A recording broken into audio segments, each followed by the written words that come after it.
जय हिंद, नमस्कार दोस्तों। बॉलीवुड जो अपनी ग्लैमर, फेम और सक्सेस के लिए फेमस है, पर इस दुनिया के बिहाइंड एक ऐसी अंधेरी दुनिया भी है जो कभी पूरी तरह सामने नहीं आई, लेकिन आजकल एक नाम हर जगह सुनाई दे रहा है, लॉरेंस बिश्नोई। एक नाम जो ना सिर्फ अंडरवर्ल्ड बल्कि बॉलीवुड की पुरानी राहें भी याद दिलाता है। क्या अंडरवर्ल्ड का पावर फिर से बॉलीवुड तक पहुंचा रहा है? और अगर हाँ, तो इस बार कौन से नए फेसेस इस डेंजरस गेम का हिस्सा बन रहे हैं? आज हम बात करेंगे एक ऐसे माफिया के बारे में जो अपनी धमकियों से बॉलीवुड को हिला रहा है। क्या लॉरेंस बिश्नोई दाऊद इब्राहिम के पुराने रास्ते पर चलकर बॉलीवुड में अपनी धूम मचाने वाला है? चलिए जानते हैं।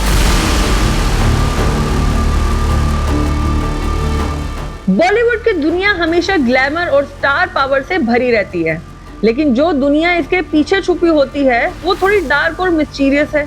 अगर आप 90s या उससे पहले के बॉलीवुड के बारे में सोच कर देखें तो एक चीज सबको याद आती है, अंडरवर्ल्ड। 90s के दौरान दाऊद इब्राहिम और उसके गैंगस्टर्स का बॉलीवुड पर बहुत बड़ा इन्फ्लुएंस था। उन्होंने ना सिर्फ फिल्म स्टार्स को अपने नेटवर्क में शामिल किया बल्कि उनसे पैसे भी उठवाया।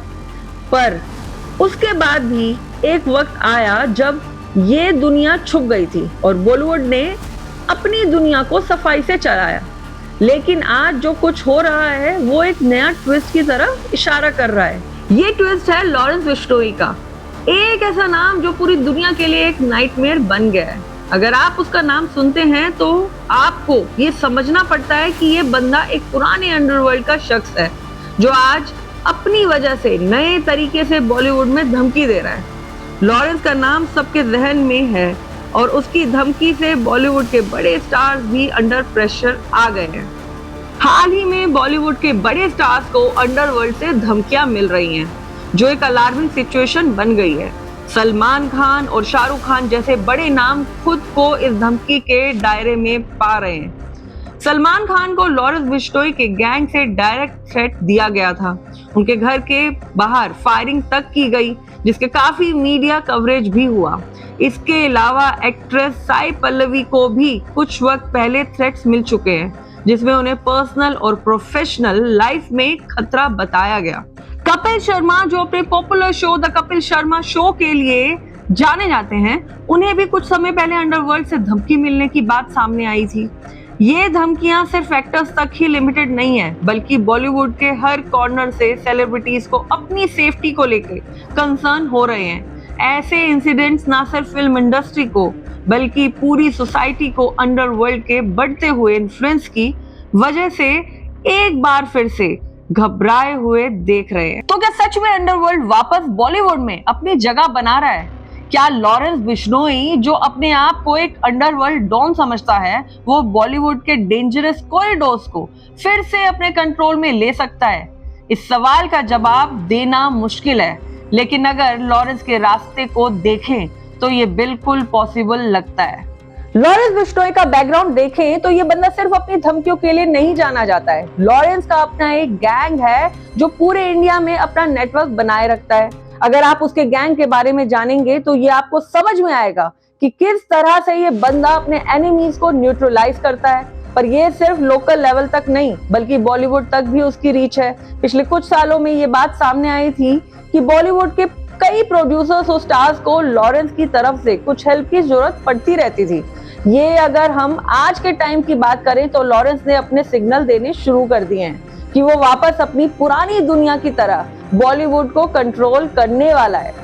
इस वक्त जब लॉरेंस का नाम आता है तो आपको एक चीज याद रखनी पड़ेगी, वो सिर्फ एक गैंगस्टर नहीं है, वो एक मास्टरमाइंड है। उसके पास अपने प्लान्स हैं और वो कभी भी बॉलीवुड के अपनी पावर दिखाने के लिए कुछ भी कर सकता है। ये धमकी सिर्फ एक वार्निंग थी और वो दिखाना चाहता है कि अंडरवर्ल्ड का इन्फ्लुएंस वापस आ गया है। अब एक नजर लॉरेंस की लाइफ पर भी डालते हैं। लॉरेंस बिश्नोई का जन्म पंजाब के एक छोटे से गांव अबोहर में 1993 में हुआ था। उसके परिवार एक मिडिल क्लास बैकग्राउंड से था, लेकिन लॉरेंस ने छोटी उम्र में ही अपनी लाइफ को बदलने का सोच लिया था। उसका इंटरेस्ट हमेशा से ही क्राइम और पावर में था और जिसे बाद में वो अपनी जीत के लिए यूज करता गया। लॉरेंस का नाम पहली बार उस वक्त सुना गया जब उसने अपने शिकार को टारगेट किया, फेमस पंजाबी सिंगर सिद्धू मूसेवाला को। सिद्धू मूसेवाला की मौत ने लॉरेंस को नेशनल हेडलाइंस में ला दिया। ये मामला सिर्फ एक पर्सनल राइवलरी से ज्यादा था। लॉरेंस को यकीन था कि उसके गैंग के लिए सिद्धू मूसेवाला की मौत एक रिवेंज थी, जो एक पुरानी दुश्मन से रिलेटेड थी। इस इंसिडेंट के बाद लॉरेंस का नाम एक नोटोरियस गैंगस्टर के रूप में जाना जाने लगा। लॉरेंस बिश्नोई की कहानी में एक और यूनिक ट्विस्ट ये आया कि उसने जेल के अंदर से अपनी गैंग को ऑपरेट करना स्टार्ट किया। जब वो पहली बार जेल गया तब उसका पर्पस सिर्फ अपनी गैंग को एक्सपेंड करना नहीं था, बल्कि अपने एनिमीज को नींद से जगाना था। उसने अपनी गैंग को जेल के अंदर से ही अपने ऑर्डर्स दिए और अपने नेटवर्क को ग्रो करते हुए अपने आसपास के लोगों को अपनी तरह से इन्फ्लुएंस कर लिया। अब आपको ये जानकर भी हैरानी हो सकती है कि लॉरेंस अपने जेल लाइफ के दौरान भी मीडिया के सामने इंटरव्यूज देता था, जहां वो अपनी पावर और इन्फ्लुएंस को ओपनली शोकेस करता था। जेल में होते हुए ऐसे कैसे एबीपी से कनेक्ट हो सकते हैं? आपको ये सुविधा कैसे मिल जाती है? लूज पॉइंट्स होते हैं, उनसे कभी कभी फ़ोन ले जाते हैं कहीं, तो इस चक्कर में कभी मैनेज कर लेते हैं हम फ़ोन अपने अंदर। आपको ये डर नहीं लग रहा है कि कल को जेल से ये पूछा जाएगा कि जेल में फ़ोन कैसे आया, बात कैसे हुई चैनल से? सर हम अपना पक्ष रखना चाहते हैं, हमें ज़्यादा नेगेटिव शो कर दिया बाहर समाज के अंदर, हमें मतलब आतंकवादी कहने लग गए या अंदर हमारे अलग मतलब एक तरह की छवि पेश कर दी। वो अपना पक्ष रखना चाहते थे आपके सामने और आप हमें एक सही प्लेटफॉर्म लगे, तो इसलिए पहली बार आपसे बात कर रहे हैं। और इतना बोलने में बढ़िया नहीं है सर, कभी बोले नहीं है कभी टीवी पे। ये कनाडा में हिंसा करवा रहा है। अब सब ये जानना चाह रहे हैं कि अगर वो जेल में है तो ये कैसे हो रहा है? मैं तो स्टूडेंट पॉलिटिक्स में था और उसके बाद पुलिस वालों ने बना दिया, बिना मतलब अलग अलग केसों में इन्वॉल्व करके। जब ये केस हुआ मैं तो पुलिस कस्टडी में था, इस केस में इन्वॉल्व कर रहे हैं बिना मतलब के करें। तो जब हम करेंगे तो पता लग ही जाएगा। सलमान खान का करेंगे, मारेंगे ये जाएंगे, जोधपुर में मारेंगे तो पता लग जाएगा उनको। अभी तो मैंने कुछ किया ही नहीं, बिना मतलब के इन्वॉल्व कर रहे हैं। आपकी कोई मंशा है क्या भागने की? नहीं, मंशा नहीं है, जो मंशा हुई तो भाग भी जाएंगे, अभी मंशा ही नहीं है। ये इंटरव्यूज जेल के बाहर भी उनके फॉलोअर्स के लिए एक तरीका बन गया था, जिसमें वो अपने एनिमीज को धमकाना और अपने राइवल गैंग्स को डराने के लिए स्टेटमेंट्स देता था। लॉरेंस को ये बिलीव था कि अगर वो जेल से अपनी प्रेजेंस दिखाएगा तो वो अपने इन्फ्लुएंस को और ज्यादा बड़ा कर सकता है। तो आप इस तरह से कह सकते हैं कि लॉरेंस को लाइमलाइट में लाने के में मीडिया का भी बहुत बड़ा हाथ है। साथ ही न्यूज चैनल्स पे लॉरेंस के नाम पे डिबेट जो इस नाम को इतना हाइप देती हैं। जब हम बात करते हैं अंडरवर्ल्ड के इन्फ्लुएंस की, तो नेचुरली एक नाम और आता है दाऊद इब्राहिम। दाऊद जो बॉलीवुड को एक पुराना दुश्मन था, अपने बॉलीवुड एम्पायर के लिए मशहूर है। 90s में दाऊद इब्राहिम का बॉलीवुड पर काफी बड़ा कंट्रोल था। उसके गैंगस्टर्स ने सिर्फ स्टार्स को ब्लैकमेल करते थे, बल्कि वो फिल्म्स के प्रॉफिट तक को अपने हिसाब से एडजस्ट करते थे। दाऊद ने अपने अंडरवर्ल्ड को इंटरनेशनल एम्पायर बनाया था, जहां उसके कनेक्शन दुनिया के हर कोने में थे। अब अगर आज हम लॉरेंस बिश्नोई का कंपैरिजन दाऊद इब्राहिम से करें तो दोनों के बीच कुछ इंटरेस्टिंग सिमिलरिटीज हैं। दाऊद का फोकस था अपने एम्पायर को ग्लोबल बनाना, जबकि लॉरेंस की मेन टारगेट इंडिया है। दाऊद की तरह लॉरेंस भी अपनी दुनिया को अपने तरीके से कंट्रोल करता है, लेकिन एक बात जो क्लियर है, दोनों ही डॉन्स का इन्फ्लुएंस बॉलीवुड के अंदर डीप रूटेड था और वो दोनों कभी भी अपनी पावर को दिखाने के लिए किसी को भी मारने, धमकी देने या ब्लैकमेल करने से नहीं कतराते। अब ये सवाल है कि क्या सरकार लॉरेंस को सपोर्ट कर रही है? क्या उनके पॉलिटिकल कनेक्शंस हैं? क्या सच में लॉरेंस को कुछ पॉलिटिकल बैकिंग मिल रही है जो उसके ऑपरेशंस को स्मूथ बना रही है?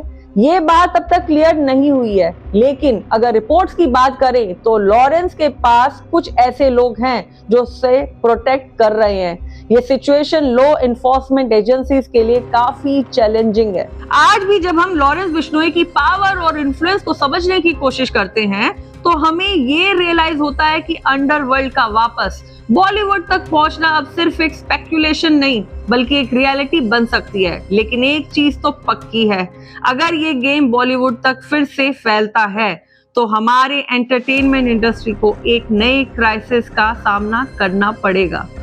तो बॉलीवुड के अंदर अब फिर से अंडरवर्ल्ड का इन्फ्लुएंस है या नहीं? क्या लॉरेंस बिश्नोई सच में बॉलीवुड को अपने कंट्रोल में लाने की कोशिश कर रहा है? ये सवाल वक्त के साथ ही जवाब पाएंगे, लेकिन जो बात सबसे ज्यादा इम्पोर्टेंट है वो ये है कि अंडरवर्ल्ड और बॉलीवुड का कनेक्शन हमेशा एक डार्क और डेंजरस टेरिटरी रहा है, और अगर ये कनेक्शन फिर से जिंदा होता है तो बॉलीवुड को एक नई चैलेंज का सामना करना पड़ेगा। तो ये था आज का हमारा एनालिसिस ऑन लॉरेंस बिश्नोई और बॉलीवुड की पुरानी अंडरवर्ल्ड कनेक्शन। आपको क्या लगता है, क्या ये सब सच है या फिर सिर्फ एक र्यूमर है? अपने कमेंट जरूर शेयर करें। अगर आपको ये वीडियो पसंद आए तो लाइक और शेयर करना ना भूलें और चैनल को सब्सक्राइब करना बिल्कुल ना भूलें।